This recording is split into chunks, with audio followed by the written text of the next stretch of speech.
Hi, everyone. We are live.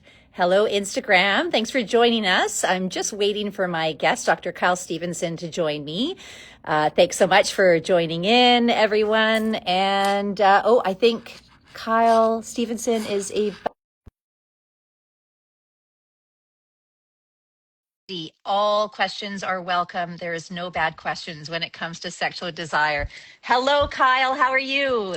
Good. Thanks so much for having me, Lori. Yeah, great to have you here. Welcome to everyone who's joining in. I'm watching the folks join. Welcome, everyone. So happy to have you here with us tonight.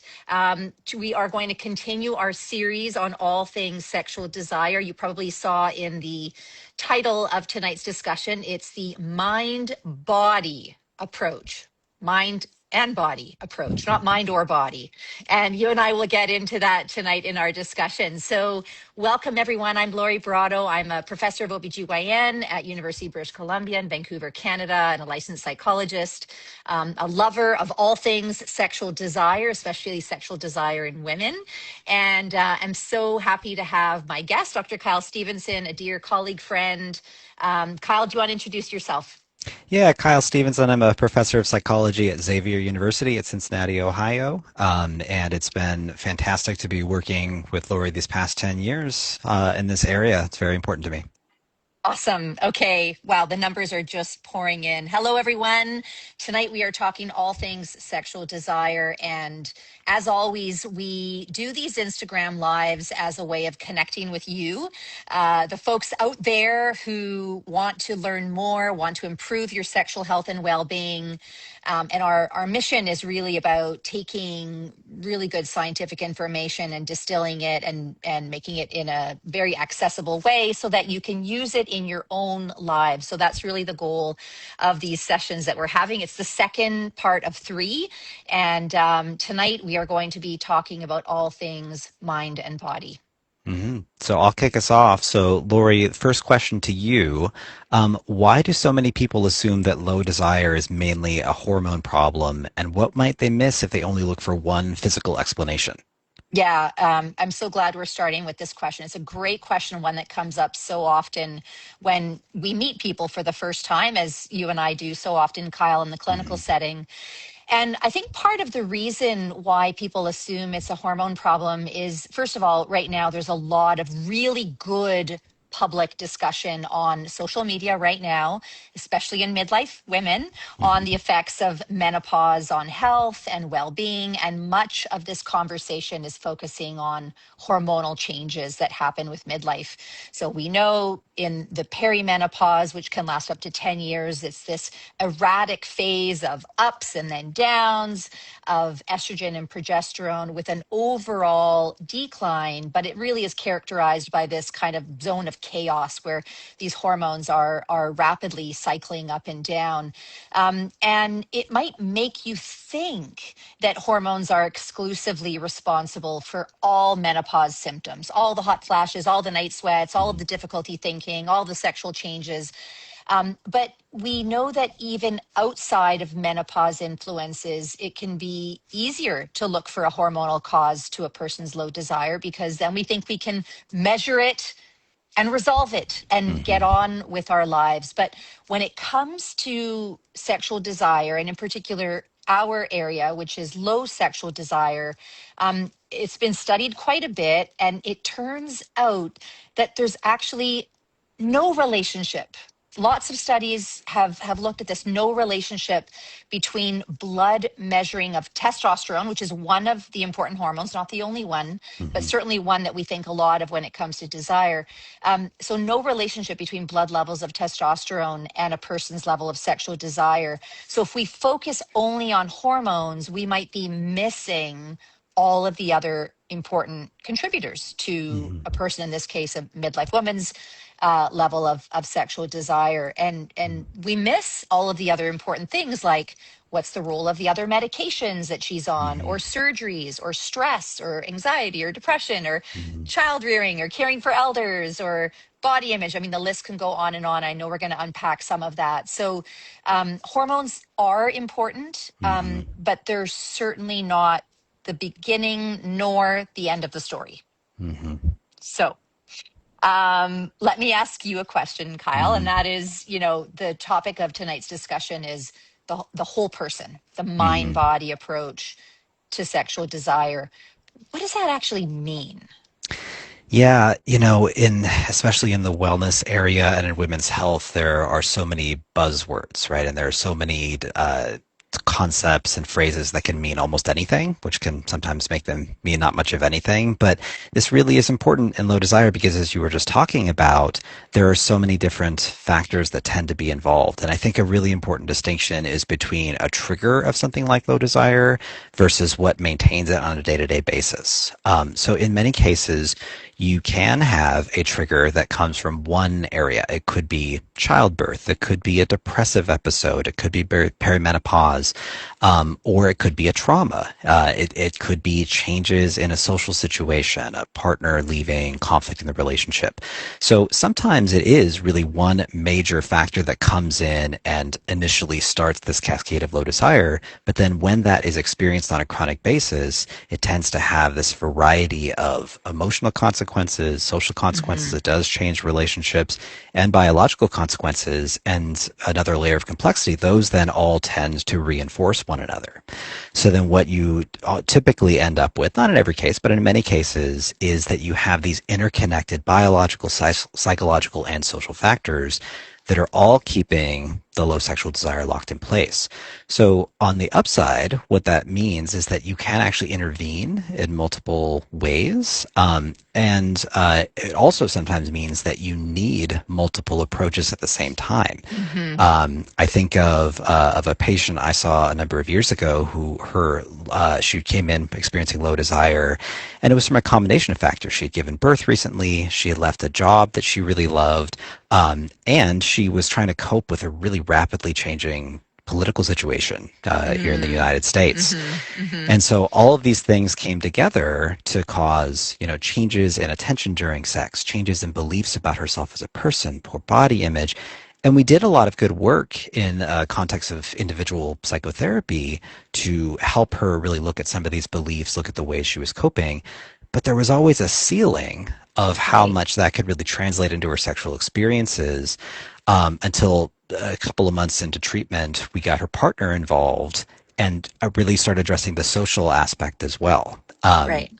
And that was really when, if you combine these approaches, this sort of, both the psychological processes and the social context, the psychological changes could only really manifest as real changes in sexual experiences once the social context was ready for it. So Right. similarly, Right. you can intervene on the biological level, you can intervene on the social level, but if you're ignoring those other areas, sometimes Yeah. all the beneficial treatment in the world can't really get legs under it and cause positive improvements unless you're paying attention to the other areas too.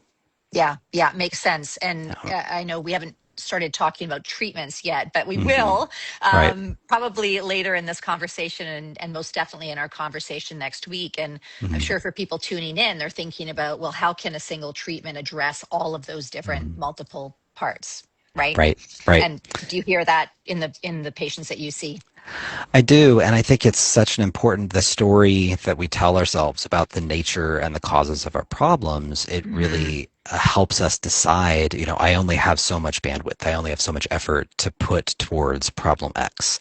right. And recognizing that it is complicated and that is a downside, but it's also an upside because all of these different areas are interconnected. You really do have multiple places to intervene, and there's not a bad choice necessarily. Yeah, yeah, Yeah, awesome. yeah. Love it. So I'm going to bounce a question back to you. So last week's Instagram Live, you started talking about the multiple factors that can influence sexual desire. We both have mentioned some this evening, but I'd love you to talk about some of the most common factors that can really influence sexual desire for good or for ill. Yeah, yeah, for sure. Yeah, and I think it's important that as people are just tuning in now and maybe Mm-hmm. didn't catch our conversation last week or the start, that really when it comes to sexual desire, I mean, it could be any facet of a person's internal life, right? So their internal mood, stress, anxiety, medication, surgery, menopause, postpartum experience, but also a lot of facets of their external life. So how they feel in relationships. If they're not in a relationship, sometimes there may be a feeling of, can I be in a relationship? Should I be in a relationship? I was in a past bad relationship. I'm fearful of being in a future one. And then I think your reference just a few moments ago to, I mean, even the kind of the political climate around us and sort of how do we feel in this world? Are we carrying a heavy burden of what's happening in the world? Are we feeling optimistic? And all of those different things can certainly contribute to sexual desire. So I'd like to take one example, and it's something that comes up a lot in the people that we see who are asking for help with low desire. It's also been something that's been researched quite a bit, and that's mood. So we're going to just kind of take depression as an example. And I think, given how common depressed mood is, so this is when you're feeling down, feeling low, feeling tearful. You might be feeling a bit hopeless that things will ever get better. You might be feeling a bit helpless that nothing will help with your particular situation. And depression is a really significant contributor to low sexual desire in women, in men, in gender diverse people, in all people. And it makes sense when you think about depression, because when a person is feeling depressed, they've lost motivation for many different activities in their life, including sexual desire. And so that would make sense that if you've lost interest in the typical hobbies and activities, you don't want to go out anymore, you're probably also going to lose motivation for sex, even if you previously were very motivated for it. So that's a really clear example. Anxiety, I think, is another really factor that there's been a lot of study on the influence of anxiety on sexual desire. And by anxiety, maybe we can think about it as having specific fears about the future. Maybe there's intense physiological changes. So feelings of feeling sweating, feeling tension in your body, difficulty sleeping, maybe even having panic attacks. And it might not be too difficult to see how these issues can interfere with motivation for sex. So a person with anxiety might be worrying about the outcome of a sexual encounter. Is this going to go well? Is it going to hurt? Is my partner going to have a particular response? Is it not going to end in orgasm once again? And it might lead them to really monitor what's happening in the moment. So instead of kind of participating in the sexual encounter, Right. they've now become a fly on the wall, watching everything almost through a TV screen, and scrutinizing everything. And they might have, quite negative, or what we call catastrophic thoughts, like this is going to end my relationship, or I'll never be sexually satisfied again. And so again, I think with depression and anxiety, we can see really clearly how they have this quite direct effect on sexual desire. And it's great that we're talking about it here, because depression and anxiety are so prevalent in our society. And I mean, I think a lot of the big studies will say that they're getting bigger, right? We're Hmm. getting more stressed, we're getting more depressed. Hmm. And we need to be addressing those along with sexual desire. So yeah, those are two really common things. And as we continue the conversation, we're going to continue to talk about today and next Monday the many other things that we really need to be watchful for, as being almost canaries in the coal mine for sexual desire being impacted as well. Yeah, and just to add one other thought to what you were saying is that both in depression and anxiety, a really common part of that experience is what we call all or nothing thinking, right? It can feel Yeah, like I can either accomplish everything, or I can keep myself perfectly safe, or everything is dangerous and there's nothing I can accomplish. And yeah, when it comes to something like building a satisfying sex life, if it's a choice between all or nothing, then it's going to be nothing every time. And so right, that can right, also make it difficult to really take steps to improve things because it yeah. just feels like too much. Yeah, yeah, Yeah. for sure, for Yeah. sure. And sometimes the question that I get asked, I know you do as well, is how can a psychological approach help with something that feels so physical Mhm. and are you telling me, Dr. Stevenson, that this is all in my head? And we're kind of saying that, but not saying that. So let me just try and unpack that a little bit. So, the question of how these emotional parts of who we are affect us so physically.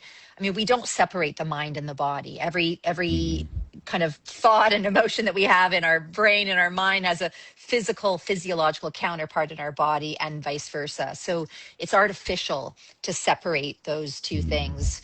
And so we don't distinguish that in the same way that we don't say a medication doesn't affect you feel about yourself or what you think about yourself.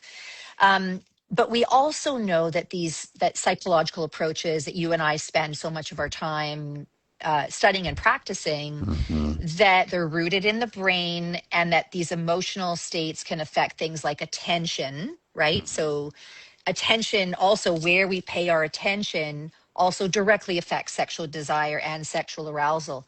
So if we're not sort of fully tuned in and processing what's happening in a good way sexually, then it's as if our brain is not even participating in the sexual encounter. And that can directly stop sexual desire and stop sexual arousal. So it kind of is in our head because it's in our brain. The sexual desire is a brain event, right? It has effects in the body, and that makes it a mind body experience. But really, without the brain being fully engaged and present, there would be no sexual desire. What do you think about that? Right. I mean, it sounds silly to say, well, how could I ever expect anything going on medically or in my body to affect my mood? Of course it Right? does, right? If Yeah. you have cancer, if you have gastrointestinal problems, of course it's going to impact your mood. If you take a variety of different medications that can impact mood, anxiety. So, in the cultural context that we're living in, that direction is talked about all the time, but the other direction is sort of given short shrift, right? Like, of Right. course, also your mood and psychological processes would impact your physical state. And if you want to get technical about it, all of your thoughts are just firings of neurons in your brain. So Yeah. there is no psychological process that's not physical. And to the degree that physical, biological processes matter to us and impact it gets filtered through Yeah. our interpretations, our thoughts, our beliefs about ourselves. So it's certainly to say that the mind is important is in no way to decrease the importance of Right. the Right. broader cultural context of biology. It's just Yeah. saying, well, of course, and these things are filtered through how you view yourself and the world around you for you Yeah. to decide how to feel, to decide what to do with your body, how to cope with things. Yeah, and it's also not to say it's in your brain, therefore it's all in your head. And I I Right. know we're sort of splitting hairs in this, but just because I think that such it's become such a negative statement, it's all in your Right. head, Right. which might imply it's made up or I'm Hmm. going to dismiss you. But Right. we literally are talking about it's in your brain. So, okay, you have created such a nice segue into telling us a bit more about what some of these psychological approaches are. So, Hmm. tell us, how do we use these strategies to help people get their desire back? Yeah, well, I'll try to do it in a nutshell, but some of the best supported ones by the best science that we have would be mindfulness-based therapies, which, Lori, I know that you are in some ways the world-leading expert in, and also cognitive behavioral therapies. And both types of intervention have a lot of great evidence behind them. They're helpful within a relatively short period of time in many cases. It's a little different for everybody, but within months, they really can have a significant impact on sexual satisfaction, pleasure, desire, all of these things. Um, and for mindfulness-based interventions, pretty basic definition here, but we're really talking about paying attention on purpose in the present moment, non-judgmentally. That's certainly not my definition, but I will take it here. Which it can sound so simplistic if it's not an area that you're familiar with, but it's also the opposite of how humans tend to be in most Right. cases. So Yeah. we have sort Distracted of squirrel. exactly right. And it helps us in many cases to be able Yeah. to quickly categorize things as good or bad. When something is bad, to get away from it. When something is good, to go towards it. And it often helps us to spend a lot of our time thinking about the future or thinking about the past because we're planning or we're learning from what has happened to us.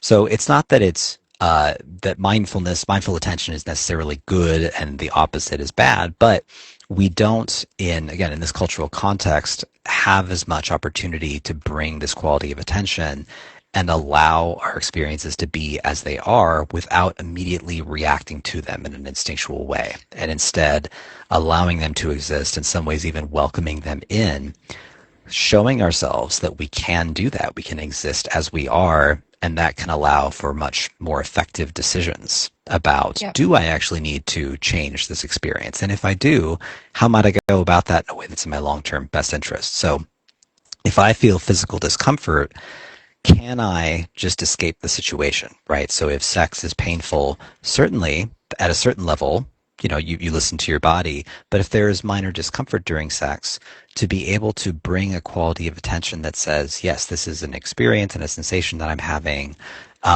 Can I withstand it? Can I, in fact, relate differently to it? It's a tall order, so it's simple but not Mm-hmm. easy. Mm-hmm. Mm-hmm. And and then on the other hand, you have more cognitive behavioral approaches that really at their base are bringing a scientific empirical mindset to things that we don't normally do that to. Things What does like, that mean? What does that mean? yeah, Just for any listener who doesn't know what empirical means, what does that right. mean? So typically, I mean, the way that humans tend to go about their lives is that we make interpretations all the time, right? Things happen to us and we have to make a story out of it to give it meaning and decide what it means for us and what to do about it. And we call those automatic thoughts because they feel like this is just the way things are. This is just me coping with the world. And Mm-hmm. it can be hard to even realize that those are actually interpretations being made. So if I see my partner sort of give a big sigh and squint in my direction, I might think they're pissed off at me. But that's an interpretation, and it could be true or it could Yeah. not be true. They could be tired from some other reason. And just the ability to pause for a moment, step back, and really reality check, and then also think through what are the possibilities that could be going on here. It's not that people are wrong in all cases. In fact, that's rarely the case. But just again, relating differently to those thoughts and interpretations of saying, hold on, let me sort of lay out the evidence that I have that supports this way I'm thinking about things, that doesn't support this way I'm thinking about things. And in a lot of cases, if I've been avoiding situations that make me feel uncomfortable, how can I change my behaviors to gather new Mm-hmm. evidence? Not that somebody else just tells me, but from my own lived experience to find out what actually happens when I try, for example, engaging in sex this way instead of this other way. Um, Mm-hmm. so that we I could go on and on about Yeah. these, Yeah. Yeah. but those are two of the best supported treatments that we have that Yeah. again have a lot of good evidence behind them for low sexual desire. Awesome. So questions come in, and I'm just going to let folks who Hmm. are listening and joining feel free to write a question either in the comments, or you could use a little question mark to send me a DM question directly. So I'm going to ask you a question, and that is, a lot of our audience might be midlife, Hmm. might be using medications, might be using, say, hormonal approaches to manage other facets of, let's say, menopause symptoms like hot flashes, night sweats, etc., or other medications in general. And a question that I want to pose to you is, how can psychological treatments like the two you've just described, Hmm. mindfulness or cognitive behavioral therapy, Hmm. CBT for short, how can they be used alongside medications to improve desire? Hmm. Yeah, it obviously depends on the medication of the person, but there's nothing really built into these treatments that would make them work against medication usually.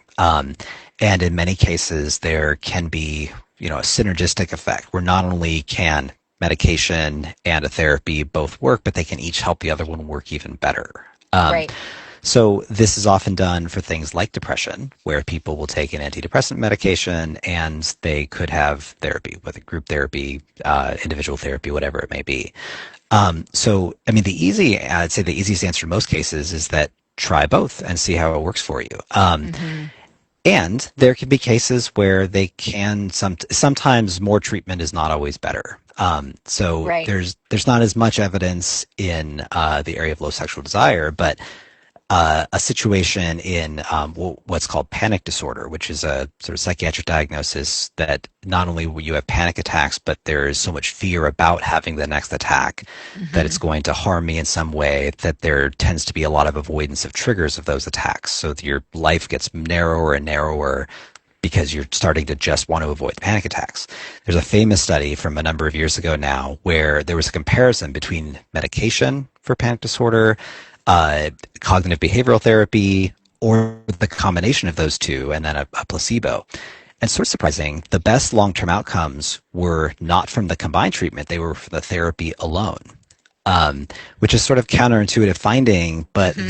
the idea of that, at least in theory, is that so much of how the therapy works is allowing you to really show yourself that you can feel an intense amount of fear, and it is very uncomfortable. I mean, it's basically your Yeah. body trying to desperately to get you out of the situation, but that you can withstand that, and you will be perfectly fine afterwards.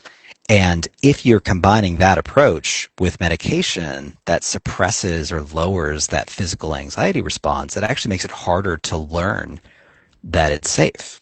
Um, Right. Because you so, miss out on the opportunity to feel the right, discomfort and then work through it. So we want right. people to have some discomfort to learn the Mhm. skills to work through it. Right. And it goes back Yeah. to how important the story you tell yourself is of if Yeah. something is better, is that because of this medical intervention that I feel like I have little say and little control over, or is it something about me? Do I have the confidence? Do I have the skills now to be Yeah. able to make my life better?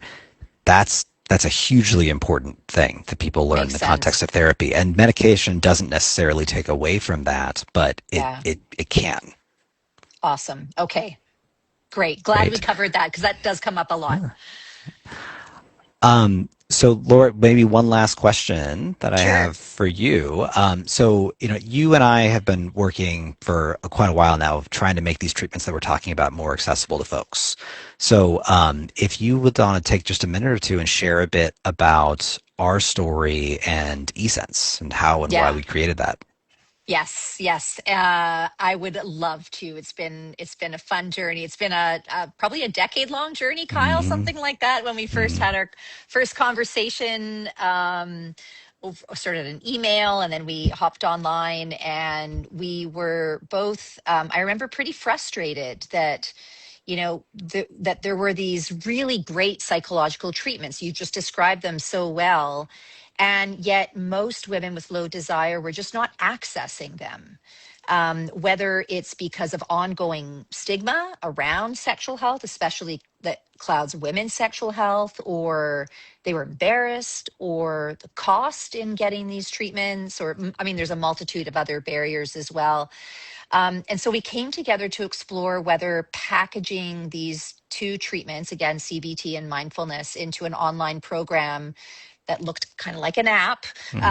could be a way of overcoming some of those really common barriers that women with low desire were facing. And I remember what was really important to you and I right from the outset, and remains really important to you and I to this day, is that everything that we put together is really grounded in science. That Hmm. when we make a recommendation, when we share a certain treatment, that it's all been grounded in science, that we're not just sort of making these strategies up. Right. That there's been a fair bit of scientific rigor that goes into it. That was really important from the outset. And the other thing is that women's voices were at the center. And so having people with lived and living experience of low desire help us co-create the stories, and what eSense looks like, and the color and the sort of branding of it was important and remains really, really important to us today, because we want to put together something that is really accessible and meeting Hmm. women where they're at.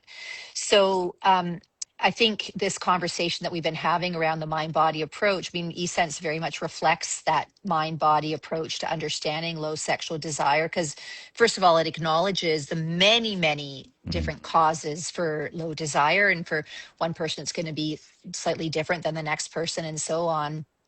Um, and it also mentions, not just kind of psychological approaches, but relationship factors, Hmm. medication, Hmm. menopause, those cultural factors that we talked about earlier, and also that it's not just kind of what led to the low Hmm. desire, but maybe factors in the person's early life, like their Hmm. childhood. Did they grow up in an environment where they could talk to parents about sexuality? Did they get sex education?